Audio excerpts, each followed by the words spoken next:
Office চলাকালীন সময় হঠাৎ করে ফায়ার অ্যালার্ম বেজে উঠল। তো সবাই তো আতঙ্কে ভরে গেল।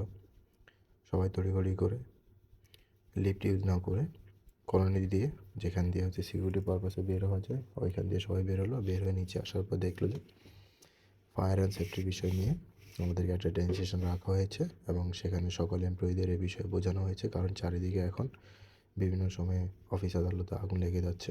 তো এটার বিষয়ে সকল এমপ্লয়ীদেরকে সতর্কতা অবলম্বনের জন্য এই ট্রেনিং সেশনটা রাখা হয়েছে। মূলত বিল্ডিং সেশনগুলোতে কীভাবে আগুন লাগে, আগুন লাগানোর পর নিজে কীভাবে সেফলি ওখান থেকে বের করা যায় এবং আগুনটাকে কীভাবে সাহসিকতার মাধ্যমে নেভানো যায় সেই বিষয়ে পুরো প্রশিক্ষণটা দেওয়া হয়।